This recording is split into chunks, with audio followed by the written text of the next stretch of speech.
Hola, sea muy bienvenido, sea muy bienvenida a nuestro minicurso Terapeuta de Resultados. El objetivo de este minicurso es que fue preparado con mucho amor, con mucho cariño, y hacer que usted entienda y vea que existe un universo fantástico en esta profesión sumamente bendecida, la de terapeuta. Sí, esta es una profesión regularizada, reglamentada, reconocida no solo por el gobierno brasileño, sino prácticamente por todos los gobiernos del mundo. ¿Por qué? Porque la profesión de terapeuta existe desde hace mucho tiempo. Desde el siglo IV, al menos ya se tiene noticia de la existencia de terapeutas. Hay un aviso que necesito darte en caso de que estés viendo esta clase conmigo en este momento en otro idioma que no sea el portugués de Brasil. Existe una gran posibilidad de que mi voz esté siendo doblada por una inteligencia artificial, ya que estoy hablando en portugués directamente desde Brasil. Por supuesto, para que no tengas que cambiar nada, ya que nuestra comunicación será todo el tiempo en tu idioma. ¿De acuerdo? Una vez dado este aviso, vamos a comenzar nuestra clase. Y para eso, quiero hacerte una invitación. Quiero que conozcas un poco de mi historia para que sepas qué es lo que estás haciendo aquí, porque voy a hacer muchos enlaces muy interesantes ahora. Y también te pido, no te preocupes, no me voy a extender demasiado con mi historia, pero es importante para que puedas notar cómo llegué a la construcción de una nueva terapia tan revolucionaria que hoy está impactando mensualmente la vida de cerca de 2 millones de personas. Así que para que entiendas la lógica de todo esto y realmente tengas una base bien fundamentada, tenemos que empezar por el principio. Así que lo primero que quiero que sepas es que mi nombre es Jair Suárez, soy psicólogo de formación, pero aquí frente a ti no me estoy presentando como psicólogo, sino con el título que más me gusta que me llame, terapeuta, porque terapeuta es sinónimo de aquel que cuida. Y la profesión del cuidador, de aquel que ayuda efectivamente a las personas. Y eso es lo que me realiza para esto. Así que me gustaría que hicieras un viaje en el tiempo y volvieras conmigo al día 1 de diciembre de 1998. Así es, ese día faltaban aproximadamente 20 días para que yo entrara de vacaciones. Era mi primer año en una empresa excepcional. Yo había participado en un concurso de un proceso selectivo con más de 1.300 personas. Aquella competencia fue extremadamente reñida. Esa selección realmente fue muy difícil por un motivo, porque ese empleo daba acceso, como me dio prácticamente durante un año, a una excelente remuneración, un montón de beneficios y un excelente plan de salud. Además, yo viajaba por todo Brasil y me hospedaba en los mejores hoteles del país. Tenía un excelente plan de metas y carreras, además de premios por ventas. Yo ganaba mucho, pero mucho dinero. Era una empresa sólida, una empresa suiza, incluso centenaria, que tenía una forma de tratar a sus empleados totalmente diferente, con mucho respeto, con mucho apoyo. Naturalmente. Yo estaba muy feliz, principalmente yo, que había pasado prácticamente toda mi vida en la miseria. Nací en un barrio extremadamente pobre, muy, pero muy pobre y también extremadamente violento.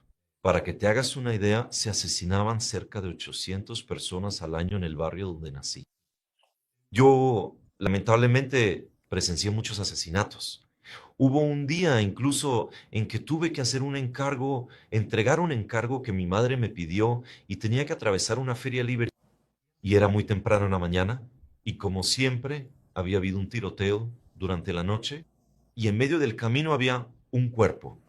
En realidad había dos. Tuve que saltar por encima de dos cuerpos con 10 años de edad.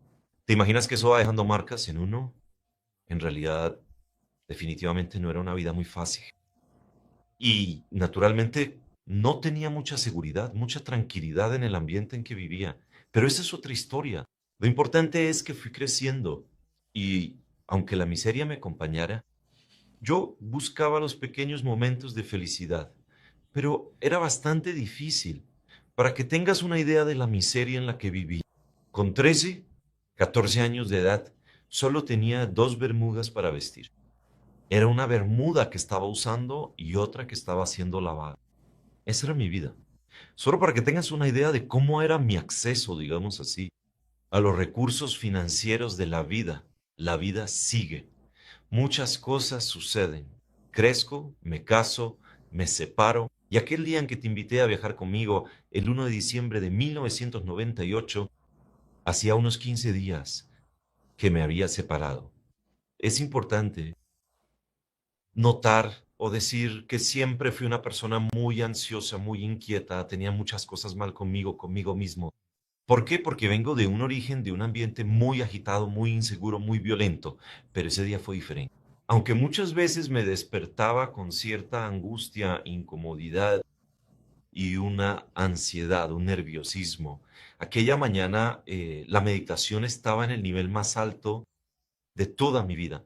Y además me desperté con una angustia en el pecho, con dolor, con una sensación terrible y unas ganas incontrolables de llorar. Y lloré toda la mañana. Mientras lloraba, mi cuerpo temblaba y no sabía lo que estaba pasando. Ese día ni siquiera pude levantarme de la cama. Al día siguiente fue cuando, con mucho esfuerzo, logré levantarme, pero tenía que trabajar porque ese trabajo era el mejor que había conseguido en toda mi vida. Y esto lo vas a entender dentro de poco. Me saboteé mucho y no sabía por qué me saboteaba. Así que siempre conseguía trabajos, pero trabajos que no me daban el resultado que yo quería. Y cuando lo hacían, ganaba un buen dinero y lo perdía, porque normalmente cambiaba de trabajo porque yo quería y siempre estaba eligiendo una nueva posibilidad, un nuevo negocio, porque mi inquietud interna no me dejaba tener paz para permanecer en los lugares, para construir algo. Ese día, en ese segundo día, hice un esfuerzo sobrehumano, me bañé y seguí llorando y fui a trabajar. No conseguí producir prácticamente nada y, naturalmente, por cuestiones de honestidad y ética, busqué a mi gerente e intenté contarle lo que estaba pasando para ver si él me ayudaba. Y en realidad lo que encontré fue una gran traición. Él preparó todo para que me despidieran en pocos días. Ahora imagina, yo estaba pasando por una situación que no sabía lo que era. Estaba sufriendo terriblemente, fui a pedir ayuda y lo primero que recibí en realidad fue una gran traición. Y así, pocos días después, estaba despedido y desempleado.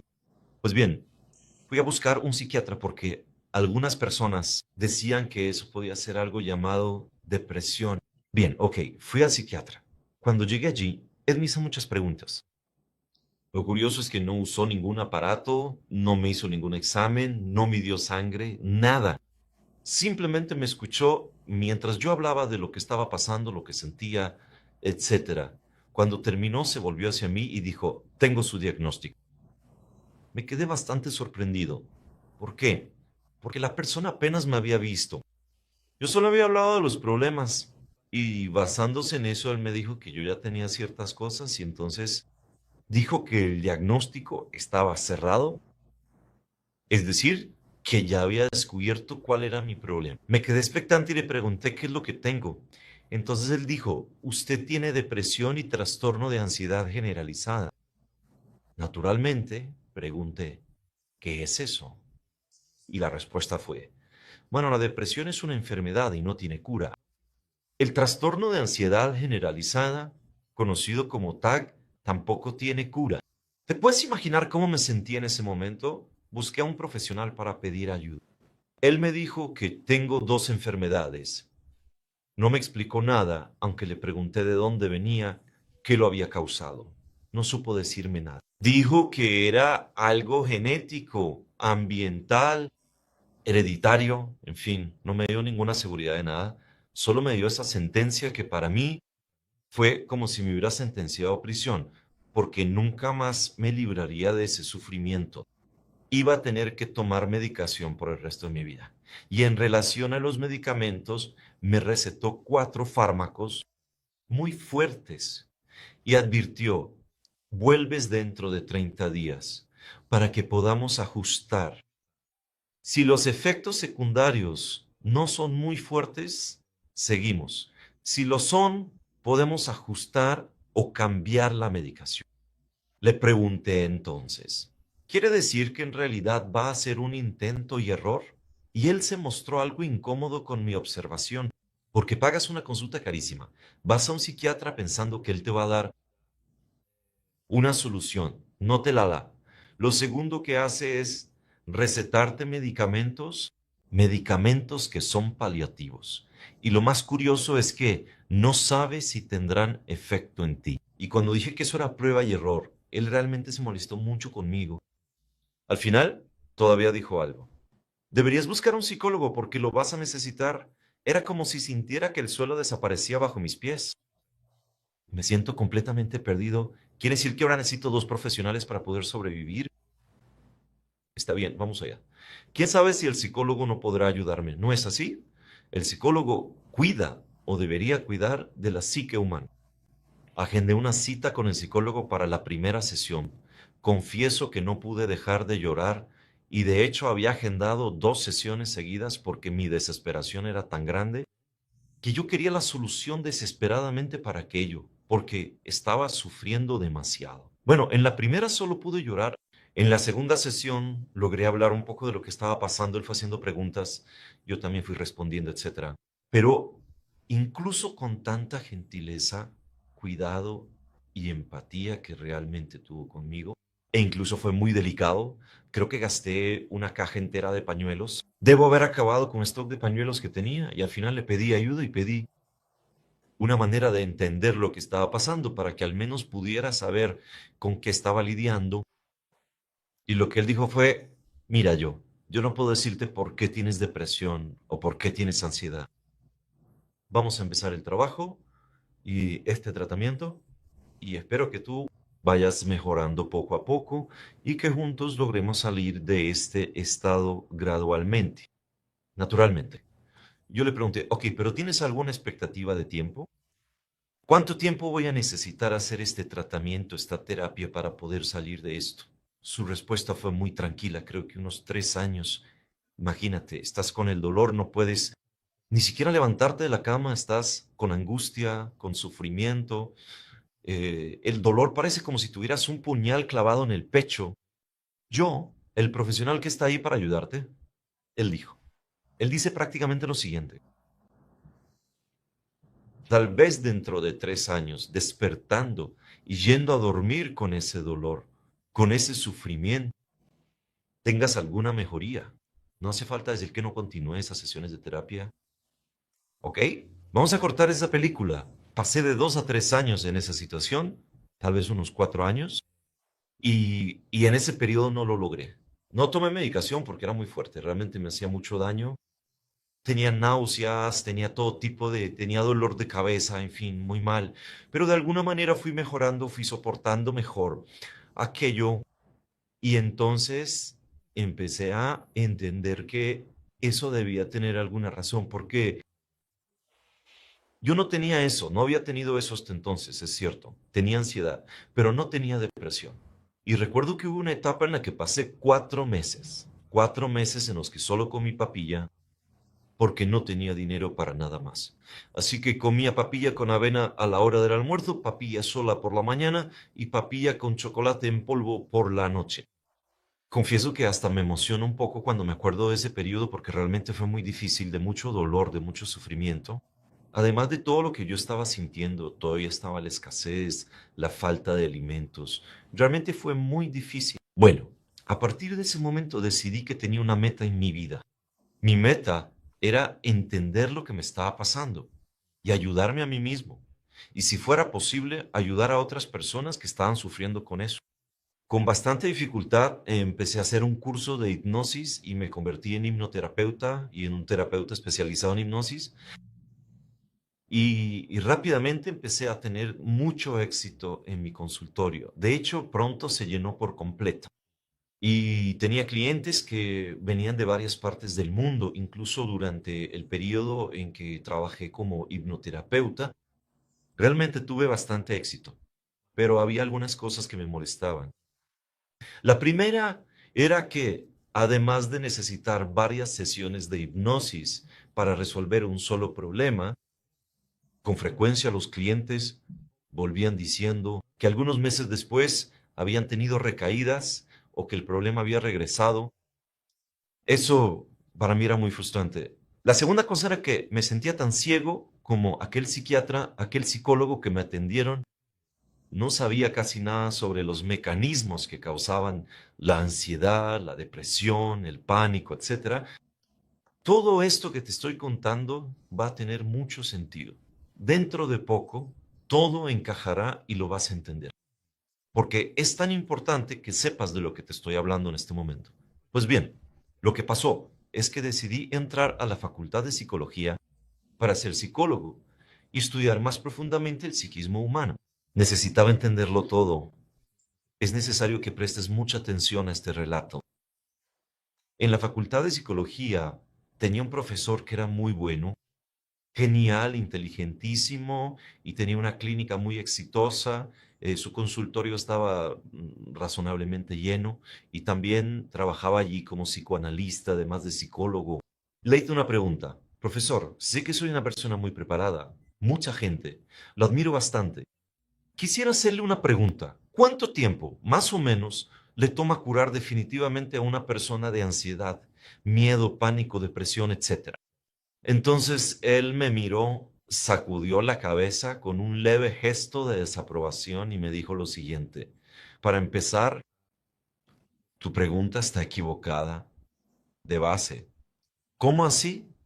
Es porque el papel del psicólogo no es curar a nadie. El papel del psicólogo es simplemente ayudar a las personas a convivir mejor con sus propios dolores.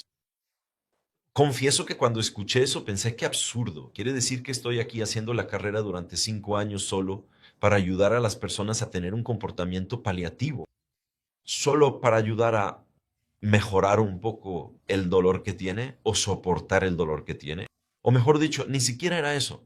En realidad era ayudar a las personas a convivir mejor con su dolor. Fíjate que no era para tratar el dolor, es para ayudar a las personas a lidiar mejor con ese dolor.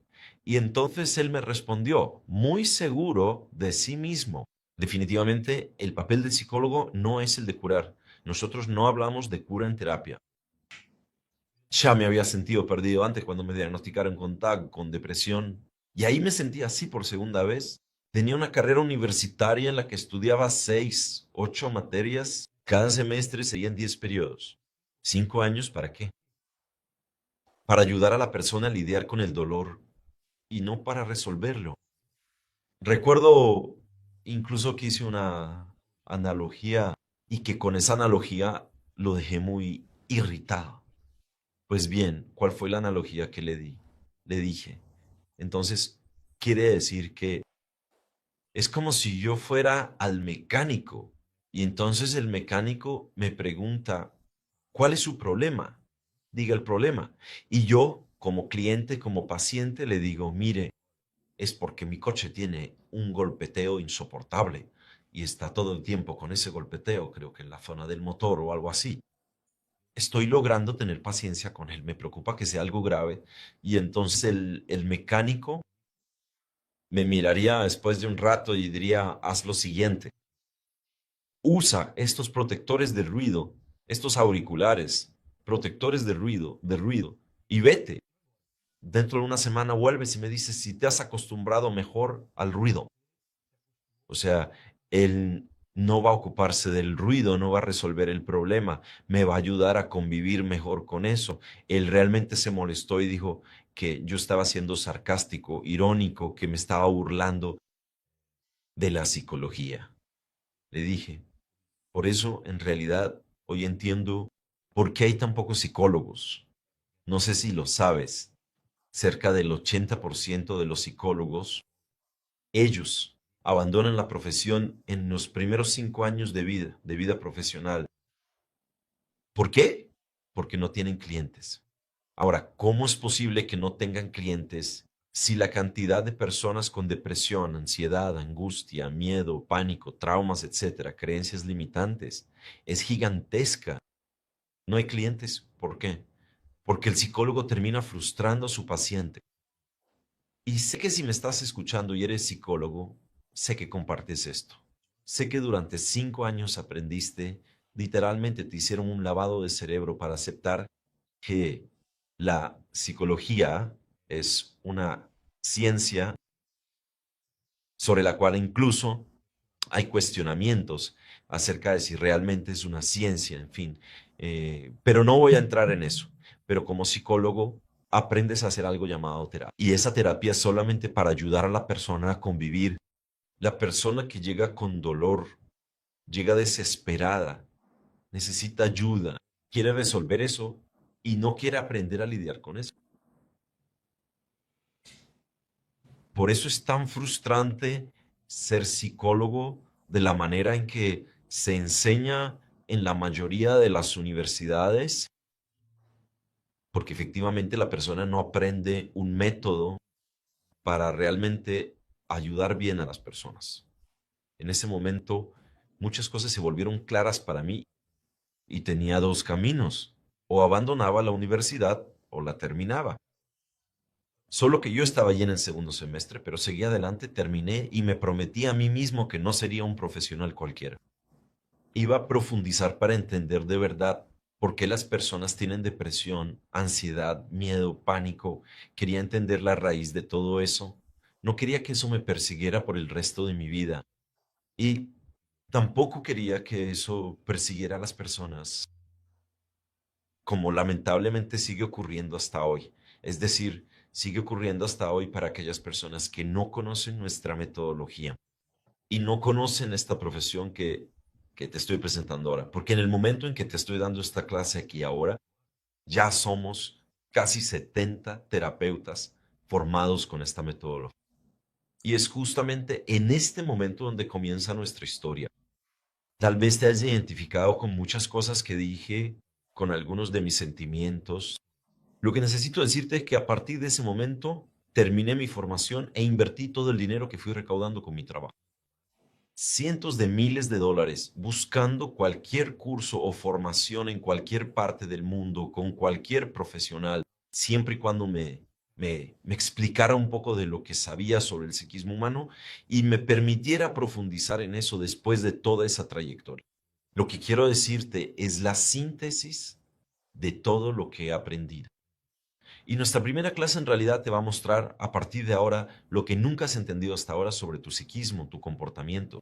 Lo primero que necesito que entiendas, y por favor anótalo, toda emoción tiene lógica. Toda emoción tiene lógica. Anótalo.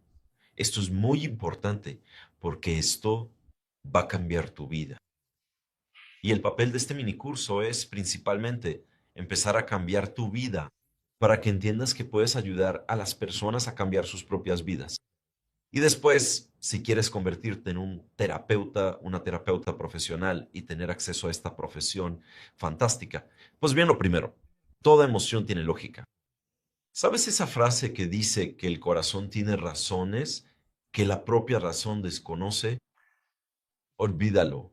Bonito, tierno, lindo, pero no está provisto de realidad. Eso es real. ¿Sabes por qué? Porque toda emoción tiene lógica, lo que ni el psicólogo ni el psiquiatra me explicó, lo que ningún profesor me explicó y lo que yo estoy explicando a partir de este momento, toda emoción tiene lógica. Voy a repetir esto exhaustivamente. Esa es la primera cosa. Y la segunda cosa es que tú funcionas no basado en lo que eres, pero funcionas basado en cómo fuiste estructurado, en tu psiquismo, en tu inconsciente. Vamos a entender esto mejor. Tienes dos grandes sistemas. El primer sistema es tu conciencia y comienza con tu consciente. Tu conciencia es lo que crees que eres, tu conciencia. Tu consciente es aquello que cuando te despiertas por la mañana, sabes tu nombre, dónde vives, con quién convives, a qué te dedicas en la vida, cuál es tu profesión, en fin, un montón de cosas que se cargan automáticamente en tu software mental. Hay cosas que están en tu subconsciente o en tu inconsciente y nosotros vamos a tratar subconsciente e inconsciente de la misma manera, sin ninguna diferenciación. Bien, ahora vamos a hacer una analogía para que entiendas con más claridad tu consciente. Es como si fuera un smartphone poderoso, fantástico, con una capacidad impresionante, pero tu inconsciente en contrapartida, en comparación, es como si fueras 1 millón de computadoras superpotentes todas conectadas y funcionando en el modo máximo de reprocesamiento, o mejor dicho, de procesamiento, es decir, a máxima potencia. Esa es la analogía entre el consciente y el inconsciente. Mucha gente incluso sugiere que el inconsciente, que sería un barco sobre el mar, y el inconsciente sería todo el mar. Y no es una exageración esa figura del lenguaje. Dicho de otra forma, el inconsciente es aquello que te dirige. Pero ¿cómo así? Observa lo siguiente. Si quieres levantar tu mano, la levantas. Perfecto. Pero ¿puedes controlar tu ritmo cardíaco? ¿Quién es el que controla tu ritmo cardíaco? ¿Quién hace que tu ritmo cardíaco se acelere? Cuando pasas por una situación de peligro, de susto, de miedo, que hace que pases toda la noche durmiendo y cuando despiertas todo tu cuerpo ha producido sustancias durante toda la noche como hormonas, neurotransmisores, etcétera. Ahora mismo, ¿quién está produciendo las hormonas en tu cuerpo por ti? ¿Puedes aumentar conscientemente tu producción de hormonas o disminuirla conscientemente? No. ¿Quién está haciendo eso? Tu automatismo está siendo regulado por todo un sistema, un mecanismo de tu cuerpo que en última instancia es orientado por tu inconsciente. Por eso, incluso, hay personas que empiezan a tener cierta apatía, falta de ganas, de energía, de falta de voluntad para hacer las cosas. Tu inconsciente, él está dando una orden para que te quedes quieto, porque hay mucho dolor y sufrimiento que estás experimentando. Entonces empieza a disminuir la producción de sustancias en tu cerebro, en tu cuerpo, para que te quedes sin energía. Quédate quieto para que no te muevas, para que no te hagas daño, porque el inconsciente entiende que hay un monstruo allá afuera que te está lastimando.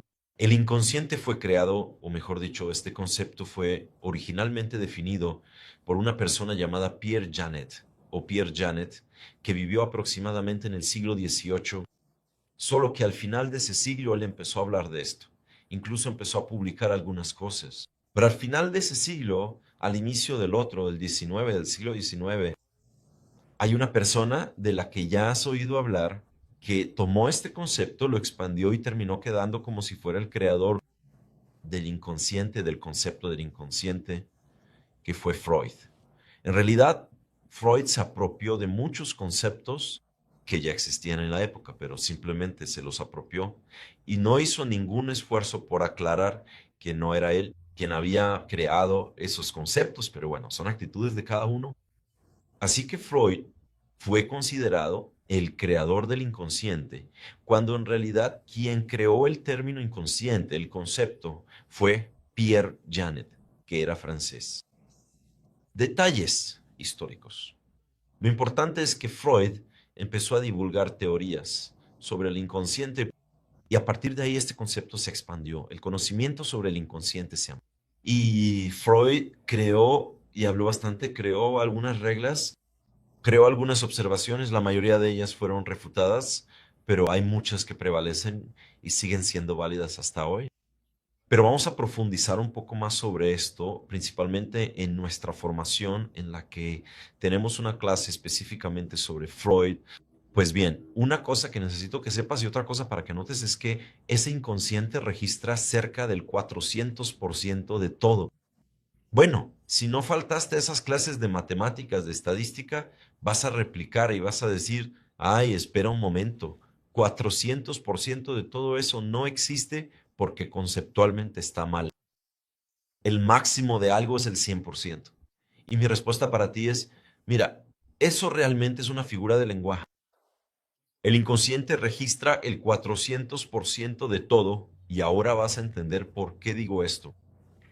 Hace algunos años yo había terminado una formación como terapeuta y en esa época la modalidad era presencial. Entonces una de mis alumnas se acercó a mí y dijo, hice la formación, está fantástico, estoy muy feliz, muy confiada. Ahora sé que soy terapeuta, pero para empezar a atender necesito que me ayudes a resolver un problema. Naturalmente sentí curiosidad por el problema y ella dijo, mira, como sabes, soy arquitecta. Trabajé durante 30 años en un gran banco y ahora tengo 54 años. Me estoy jubilando y en este momento todo está listo para ser terapeuta. Pero todos estos años he sufrido con algo que me angustia y me angustia de una manera que no te imaginas. Cada vez que tengo cualquier plazo, cualquier meta, cualquier proyecto que entregar, empiezo a sentir una angustia, un dolor muy fuerte en mi zona umbilical y una sensación de náuseas, de desesperación y una voz en mi cabeza. Todo el tiempo repitiendo, no va a dar tiempo, no va a dar tiempo, no va a dar tiempo, no va a dar tiempo. Esto no se detiene. Me vuelvo loca con esto hasta el punto de tener que entregar mis proyectos con 30 días de anticipación para librarme de esa sensación. Y le dije, mira cómo toda emoción tiene lógica. Esto debe haber tenido algún origen, así que vamos a buscar y vamos a buscar para resolverlo. Lo primero que le pedí fue que aceptara esto cómodamente.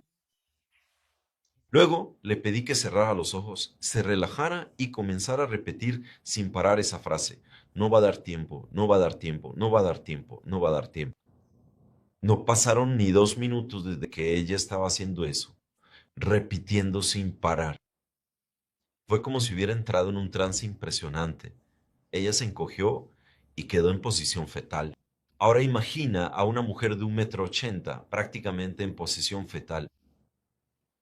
Y le dije, por favor, descríbeme lo que está pasando. Y ella relató, mi padre está muy angustiado, muy nervioso, y se está acercando a mi madre, y está diciendo que si no consiguen trabajo muy rápido, él teme que sea necesario hacer un aborto. Tengo que salir de aquí. No va a dar tiempo, no va a dar tiempo, no va a dar tiempo, no va a dar tiempo. ¿Te diste cuenta de lo que estaba pasando en ese momento? Naturalmente la tranquilicé, la calmé, hice todo el proceso terapéutico, la conduje hasta el momento presente y la traje a la realidad de forma más clara en ese momento. También realicé todo el reprocesamiento para resolver el problema. Cuando terminó, ella preguntó, entonces, ¿será que esto fue verdad? Y yo le dije, mira, si esto sucedió o no, como terapeuta, mi papel no es juzgar, analizar, saber si fue verdad o no, eso no importa. Lo que importa es que logramos entender la raíz del problema y lo resolvimos. Ahora quiero que te des cuenta de que toda esa angustia, ese nerviosismo, esa voz, esa desesperación que sentías, era porque tenías que salir del vientre de tu madre lo más rápido posible, porque si no, no te daría tiempo de nacer, porque serías abortada, serías asesinada. Y ese dolor en la región umbilical era porque estabas conectada por el cordón umbilical. ¿Tiene sentido para ti, mamá? Ella dijo, sí, tiene todo el sentido para mí, está muy claro, pero mi preocupación es, ¿será que esto es verdad? Y entonces tuve una idea brillante.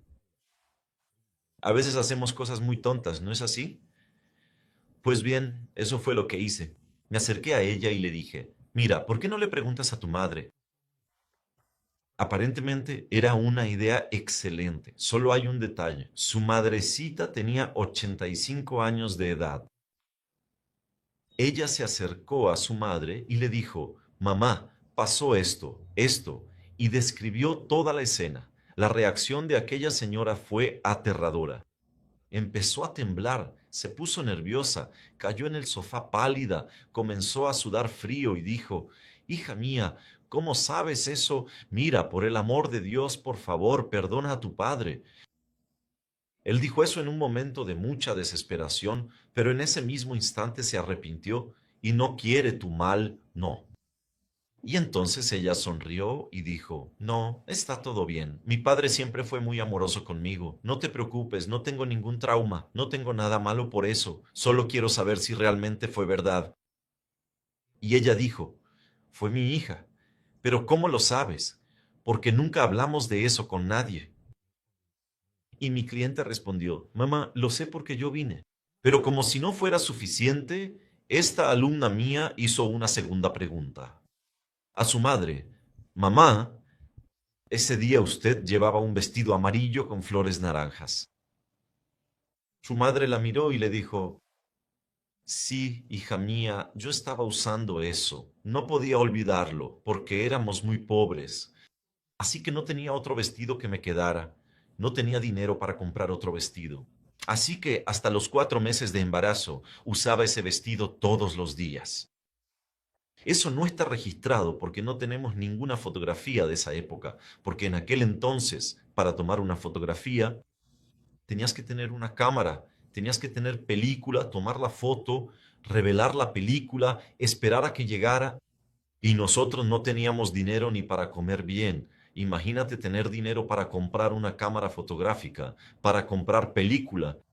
En fin, por eso no tenemos ningún registro de nuestro embarazo. ¿Cómo puedes saber eso? Y mi alumna respondió, yo también la vi vestida con ese vestido amarillo de flores naranjas. Impresionante, ¿verdad? Pues bien, por eso digo que tu inconsciente registra el 400% de todo. Así que ahora ya sabes que toda emoción tiene lógica y que tu inconsciente registra absolutamente todo lo que has vivido.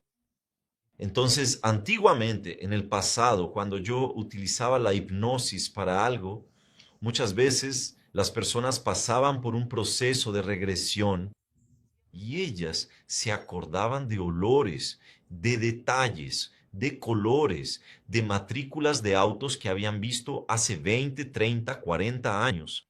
Y de una forma impresionante, cosas que ya no estaban en su conciencia desde hacía décadas. Y realmente, eso siempre demostró cuán poderoso es el inconsciente. Yo ya tenía una buena noción de eso. Bien, ahora ya entiendes que toda emoción tiene lógica y que tu inconsciente registra absolutamente todo. Solo quiero contarte rápidamente otro caso para que también puedas ver cuán poderoso es el inconsciente. Y lo voy a resumir al máximo que pueda. Una persona vino desde Alemania a mi consultorio por recomendación de algunos de mis clientes y me dijo, Jair, tengo un problema que necesito que me ayudes a resolver.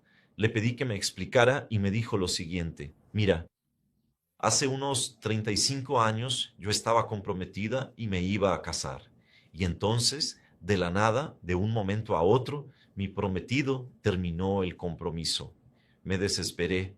Fue algo muy desesperante para mí, para mí. Me sentí muy, muy triste, muy desolada.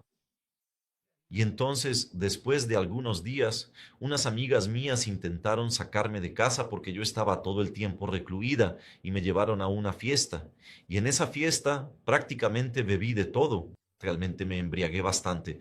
Y allí conocí a una persona, un sujeto que era programador de IBM, trabajaba en IBM, solo que me acuerdo de él y solo eso. No recuerdo su nombre, solo recuerdo eso. Él dijo su nombre, pero no lo recuerdo y salimos de ahí, fuimos a un motel y tuvimos una relación sexual. Ok, y yo no tomé su número de teléfono y él no tomó el mío. En fin, no tuvimos más contacto, pasó el tiempo, fue algo de una sola noche, pasó. Cerca de un mes después conocí a otra persona y en la primera semana tuvimos relaciones sexuales y empezamos a salir y nos casamos. Y entonces ya aparecí embarazada y él asumió al hijo de manera natural, así, porque teníamos la certeza de que el hijo era suyo. En el fondo yo tenía alguna duda, pero parecía que realmente lo era. Y todo estaba bien. Solo que mi hijo fue creciendo, creciendo, creciendo, y él mismo empezó a decir, mamá, yo no me parezco en nada a mi papá. No tengo ningún rasgo de mi papá. Tengo unas marcas de nacimiento que mi papá no tiene y usted tampoco las tiene. Y él empezó a cuestionarme porque creía que ese padre suyo no era su verdadero padre. Y entonces, ¿cómo le voy a decir a mi hijo que no me acuerdo cuál es el nombre de su padre? Porque no me acuerdo del nombre de la persona que tuvo relaciones sexuales conmigo. ¿Percibe mi angustia? Y yo le dije, está bien, naturalmente la percibo. Entonces utilicé un recurso en ese momento realmente de trance, de hipnosis. ¿Por qué? Porque es un mecanismo de acceso al inconsciente. Hoy en día, gente, ya no es necesario hacer eso, solo lo menciono para ilustrar el poder del inconsciente. Y está bien, ¿qué fue lo que hice? Le pedí que se recostara, realicé un trance, una relajación, un trance hipnótico y le pedí que se sumergiera profundamente en eso. Guié todo el proceso e hice que ella reviviera todo el proceso de la relación sexual y entonces di la orden de que en el momento en que estuviera teniendo el orgasmo o reviviendo el orgasmo, ella iba a gritar el nombre de él. Es decir, iba a canalizar todo el orgasmo en un grito con el nombre de esa persona. Y así fue. Cuando conté hasta 3, ella tuvo un orgasmo y recordó automáticamente el nombre de la persona. Ella gritó el nombre de la persona y yo fui conduciendo el trance. Mientras ella estaba en trance, abrí el smartphone y busqué en LinkedIn el nombre de esa persona que ella mencionó. Dentro del cuadro de IBM, en la página de IBM. Busqué allí y luego la desperté del trance. Entonces le mostré. Por casualidad, la persona que mencionaste es esta de aquí y se la mostré. Ella me miró y empezó a llorar diciendo, Dios mío, es el mismo. Y así resolvimos un caso. De hecho, fue como si fuéramos un detective, un investigador, en este caso, un Sherlock Holmes de la mente. Y entonces ella llevó esta situación, se puso en contacto con ese hombre que no sabía que tenía un hijo. En fin, habló con él y luego le presentó al verdadero padre a su hijo.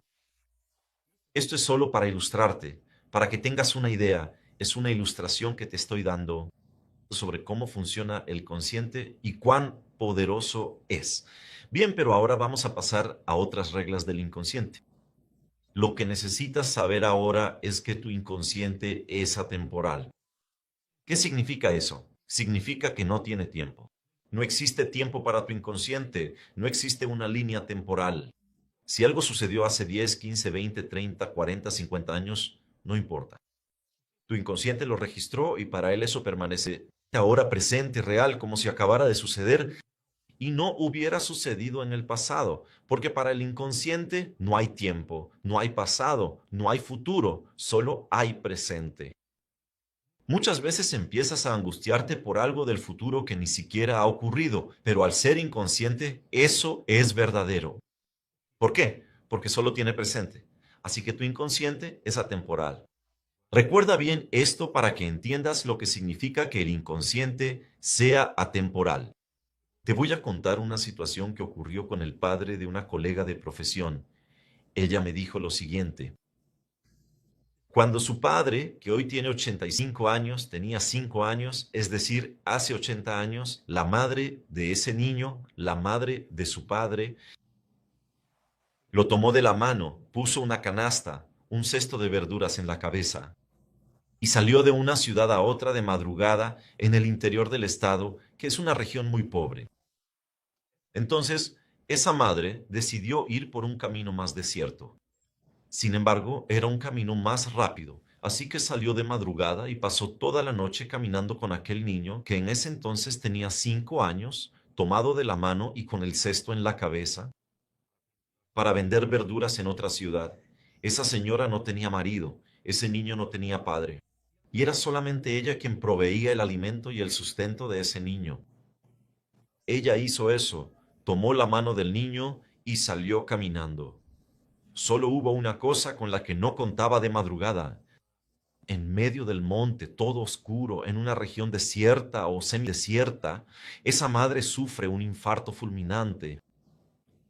Ella sufre un infarto fulminante y muere allí mismo. Ese niño de 5 años quedó en estado de shock. Y durante 3 días y 3 noches, ese niño se quedó allí, parado, paralizado, desesperado, al lado del cuerpo de su madre. ¿Tienes idea del trauma emocional causado en la vida de ese niño? Después de 3 días, pasó una persona por ese camino montada en un caballo, miró ese cuerpo en descomposición y dijo, ¡qué asco! Entierren eso, eso está podrido. Solo que esa era su madre. Pues bien, esta colega mía me dice lo siguiente, Jair, hace 80 años que mi padre cuenta esta historia todos los días de su vida. Ya no lo soportamos más. Cuando ve que nadie le está prestando atención, aunque ya no tengamos más paciencia para escuchar, ya que ya no logra captar nuestra atención, simplemente sale, va a la acera, y se queda contando solo, como si hubiera alguien allí escuchando. Pero él necesita hablar, es decir, estaba congelado. Fíjate bien, él estaba congelado, su inconsciente es atemporal. Él se queda congelado, como si fuera en ese momento que acabara de suceder. Es como si tampoco hubiera pasado. No hay futuro. Solo hay un momento presente en el que está congelado. ¿Entendiste eso? Eso es muy importante. Necesito que lo anotes. Una vez que hayas entendido esto, vamos a la segunda regla del inconsciente, que dice lo siguiente. Tu inconsciente busca la felicidad. Tu inconsciente busca la felicidad. Significa lo siguiente, que toda situación dolorosa que has pasado en la vida, tu inconsciente busca hacer que la superes. Porque si superas esa situación dolorosa, tu inconsciente te trae madurez, superación. Entonces, cuando superas esa adversidad, te vuelves más fuerte, más feliz. Y te voy a dar un ejemplo. Cuando yo mismo tenía unos 12 o 13 años, tenía dos amigos. Y claro, siempre hay algún amigo travieso. ¿Quién no los tiene? Pues bien, esos dos amigos se pusieron de acuerdo en que cuando termináramos la presentación en el aula de un trabajo que íbamos a presentar los tres, ellos dos iban a echarme harina de trigo en la cabeza, delante de toda la clase. No solo lo planearon, lo hicieron. Ahora imagina cómo me sentí yo frente a 40 compañeros riéndose de mí. ¿Cómo te sentirías tú? Bueno, eso podría haber traumatizado a cualquiera, porque ese tipo de bullying no es aceptable en realidad. Y sé de mucha gente que llegó al consultorio en la atención online cuando yo atendía a personas con problemas causados por una vergüenza de ese tipo. Pero en mi caso, más una semana después, mira qué curioso, en una semana después yo estaba amenazando de muerte, diciendo que iban a acabar con la vida de ellos, etcétera, y los tres estábamos riéndonos juntos de la situación. De alguna manera logré superar esa dificultad. Entonces, si superé ese trauma, ese momento traumático, no quedé traumatizado. Y vamos a resumir esto. Tu inconsciente es atemporal, registra el 400% de todo y tu inconsciente busca la felicidad.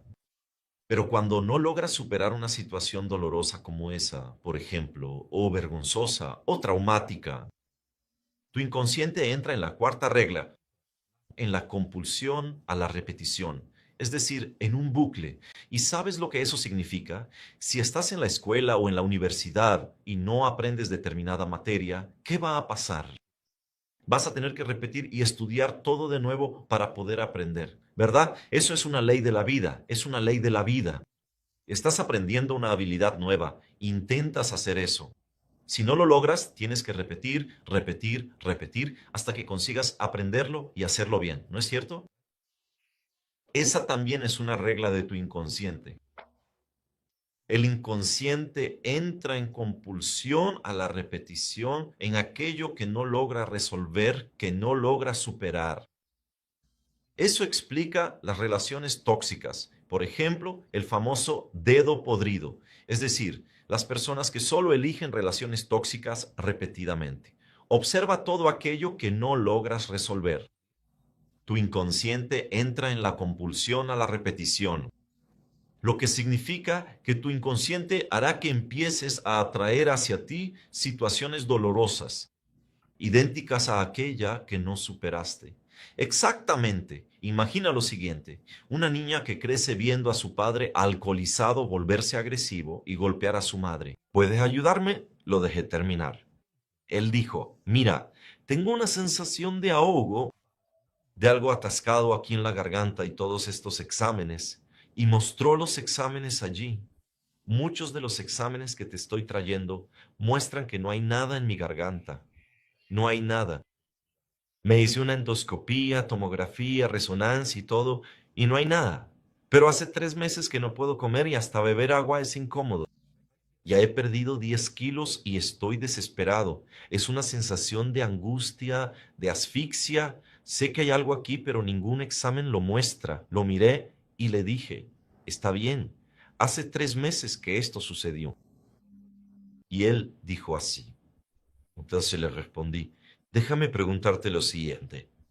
Partiendo del supuesto de que toda emoción tiene lógica, déjame preguntarte lo siguiente. Hace 3 meses que esto comenzó. Respóndame la siguiente pregunta. ¿Qué fue lo peor que le pasó en su vida hace 3 meses o antes? Y él se puso muy inquieto y respondió, bueno, pasó algo que para poder explicar tengo que contar una historia, porque fue la historia de mi vida. Tenía 18 años cuando estaba montando guardia frente al cuartel, cuando miré Al otro lado de la avenida, en la orilla de la playa, había un sujeto con un solo motorhome, de esos camiones que tienen una casa dentro, un autobús con la casa completamente montada, sala, dormitorio, baño, cocina, todo. Me quedé impresionado con eso. Fui allí en mi momento libre y empecé a conversar con el dueño de ese vehículo. Se hizo mi amigo instantáneamente. En ese mismo momento y, por supuesto, le hice todas las preguntas posibles y él fue muy simpático. Respondió todo. Me mostró todo el vehículo. Me mostró la cocina.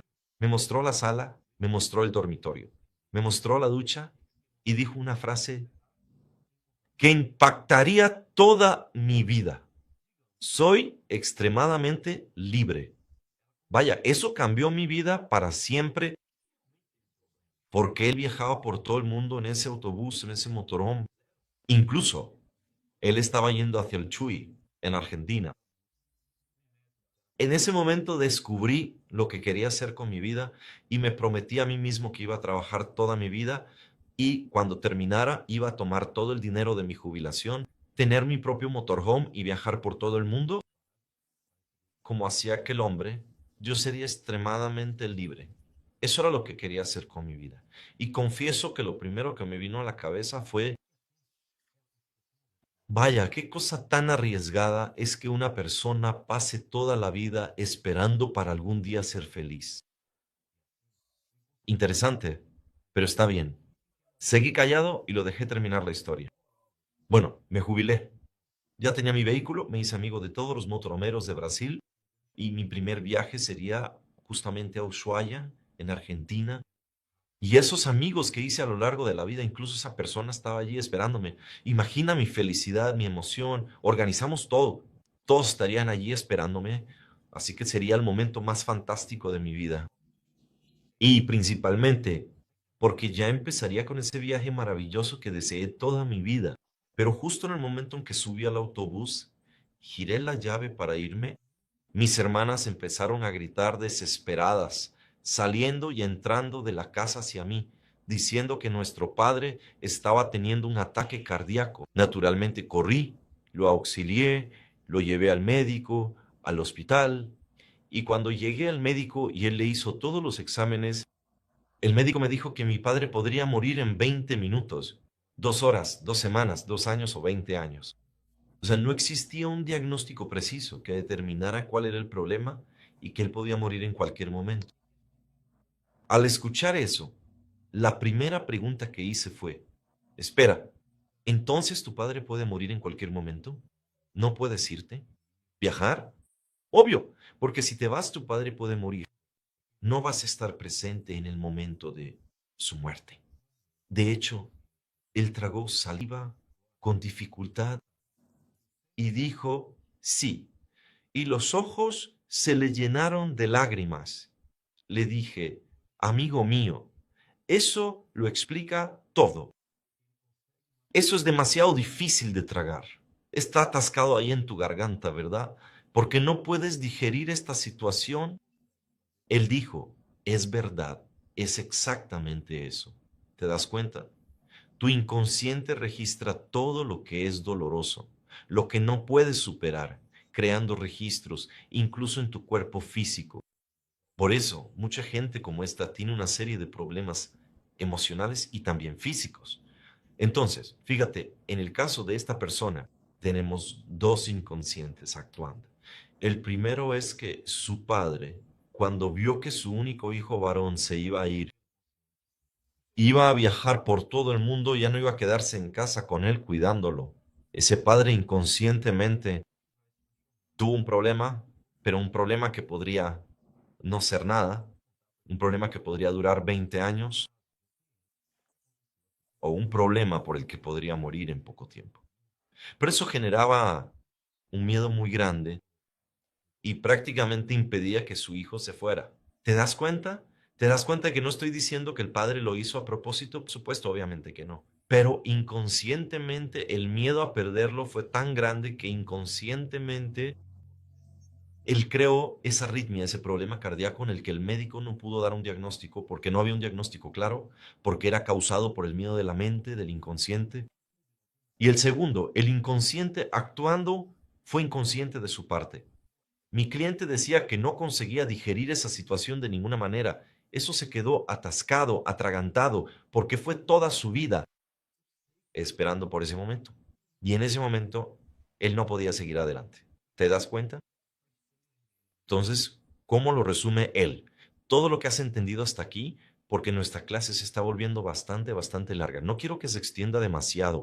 Primero, quien te está hablando es un psicólogo que prefiere ser llamado terapeuta. Y ese terapeuta luchó toda su vida con un montón de problemas emocionales porque nadie conseguía explicarle que las cosas tenían explicación y solución. Y en segundo lugar, nadie logró explicarle que las enfermedades emocionales tenían una raíz, una causa, y que de hecho podían ser solucionadas.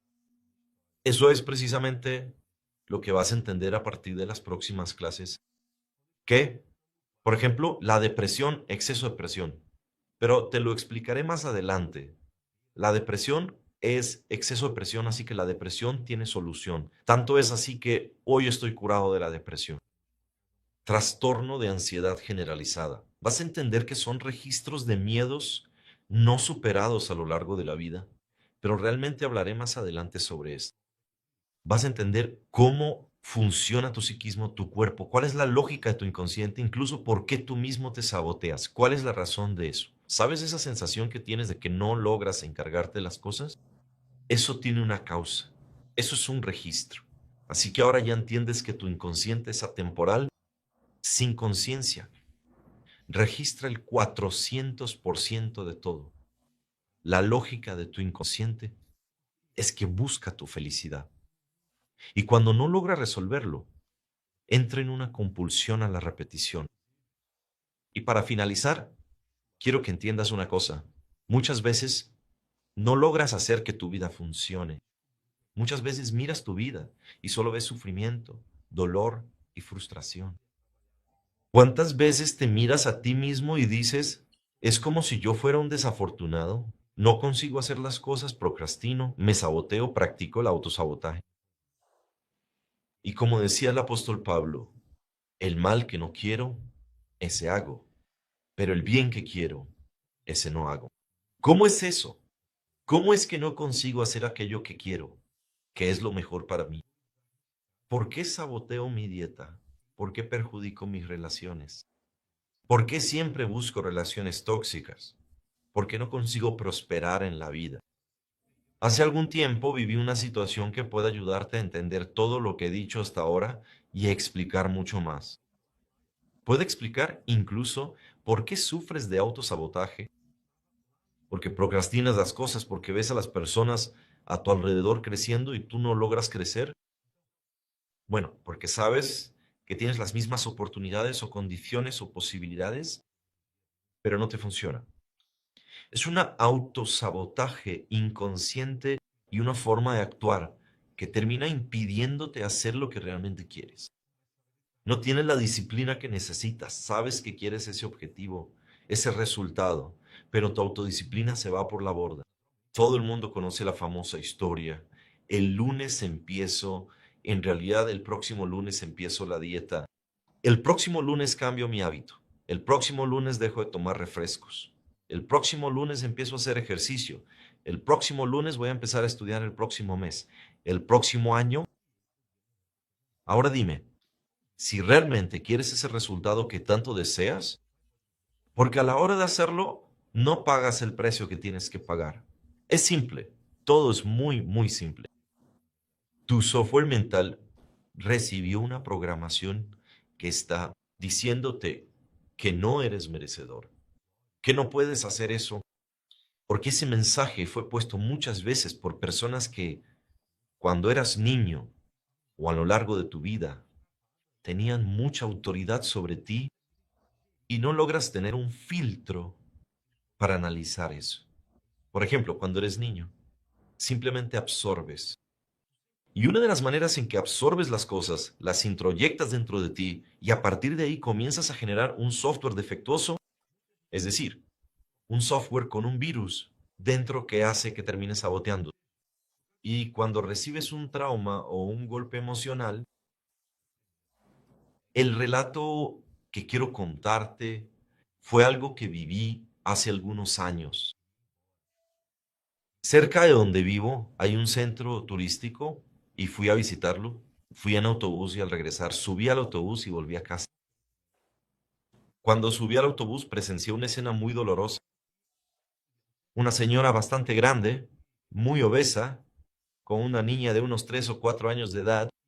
Esa niña estaba sin camisa. Ella subió delante de mí, tomó a la niña y le ordenó que pasara por el torniquete del autobús. Y para la niña todo es un juego, todo es lúdico. Para la niña el mundo es una gran diversión. Incluso un consejo, la mejor manera de hablar con una niña, de enseñarle cosas, es contándole historias e incluyéndole en esas historias. El problema es que la niña, al hacer eso, al ver que aquello parecía algo divertido, decidió colgarse del torniquete y empezó a balancearse. La madre, sumamente grosera, irritada, enfadada e impaciente, tomó la mano, la abrió y le dio una palmada en la espalda a esa niña, con toda la violencia. La escena fue terrible. La niña, naturalmente por el impacto, se lanzó hacia adelante y se lastimó. Empezó a llorar. Le dio un besito y la madre en ese mismo momento, como si no hubiera sido suficiente esa agresión física impuesta a esa niña, aún gritando, le dio el siguiente mensaje con toda su rabia. Eres una imbécil, no sirves para nada, no haces nada bien, nunca vas a hacer nada en la vida. Exactamente eso. Puedes darte cuenta de la fuerza con la que un mensaje así penetra en el inconsciente y daña la programación emocional de una niña por el resto de su vida. Recuerda, una niña no tiene filtro de análisis, de juicio, de discernimiento para saber si eso es verdad. Todo lo que le pones en la cabeza a una niña, especialmente con dolor, sufrimiento, con emoción, ella lo absorbe y empieza a formar parte de ella. Además, es importante recordar que la niña aprende por generalización. Cuando te acercas a una niña y le muestras un perrito de este tamaño y hablas mal, la niña aprende. Al día siguiente, ella ve un gran dogo alemán muy grande y lo señala diciendo perro. ¿Cómo sabe ella que esto es lo mismo que aquello? Simplemente ella generaliza. ¿Por qué? Porque esa es la forma de aprendizaje. El hocico es diferente, la cola es diferente, la forma es diferente, el color también es diferente de lo que ella aprendió, pero entiende que es lo mismo, ¿entiendes? Generalización, ¿qué significa eso? El problema es que cuando recibes un golpe emocional muy fuerte, un abandono, una frustración, cuando alguien te grita para que te calles, cuando alguien te humilla, afirma que no dices nada que valga la pena, etcétera. Es decir, cualquier cosa que realmente te lastima emocionalmente, que tu inconsciente no logra disolver. ¿Qué es lo que va a pasar? Empiezas a amplificar y a generalizar para la vida. Y cuando generalizas para la vida, lo que va a suceder es que esa niña probablemente que recibió ese golpe con ese mensaje de que era una imbécil, que no hace nada bien. Y además dicho por una persona que es una autoridad en su vida, que es muy importante para ella, que es la madre a la que ama, automáticamente el registro que queda es que eso es muy cierto. En realidad, ella ni siquiera puede juzgar eso, simplemente lo absorbe como una verdad absoluta. Entonces, cuando crece con 20, 30 años de edad, empieza a tener una relación que va bien, comienza a progresar en su carrera, empieza a construir un futuro estructurado. Entonces, aquel mensaje plantado en la infancia, aquella creencia implantada a la fuerza, se transformó en una creencia, en una verdad incuestionable. Eres un imbécil, no haces nada bien, nada va a salir bien, nunca vas a ser nadie en la vida. ¿Qué sucede?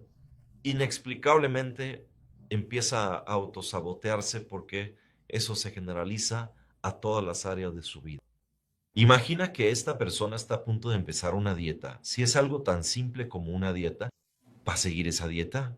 Y entonces el lunes empieza. Cuando finalmente comienza, cuando llega el lunes, no, adiós. Pasa el primer día, el segundo día, el tercer día, hace todo bien. Cuando empieza a adelgazar un poco, ya aparece el mensaje. Todo muy, muy simple. Su software mental recibió una programación que está diciéndole que usted no es merecedor, que no puede hacer aquello, porque ese mensaje fue colocado muchas veces por personas que cuando usted era niño o a lo largo de su vida tenían mucha autoridad sobre usted y usted no logra tener un filtro para analizar eso. Por ejemplo, cuando se es niño, simplemente se absorbe. Y una de las maneras en que uno absorbe las cosas es introyectándolas dentro de sí mismo y a partir de ahí comenzar a generar un software con problemas. Es decir, un software con un virus dentro que hace que termines saboteándote. Muchas veces empieza a ponerse en situaciones donde comienza a crear historias y tramas para intentar justificar su autosabotaje, del tipo, fue porque estaba en una fiesta y fui a la heladería y vi esos dulces, entonces pude resistir. Bueno, en el fondo, eso no es más que una explicación, una justificación para el autosabotaje. Si empiezas a mirarte a ti mismo, vas a empezar a entender por qué muchas veces no estudiaste, no hiciste el trabajo correcto, no diste lo mejor de ti. ¿Por qué saboteaste relaciones? En fin, ¿cuál es la clave que encaja en tu vida? ¿Qué te estoy diciendo? ¿Cómo se aplica esto en tu vida?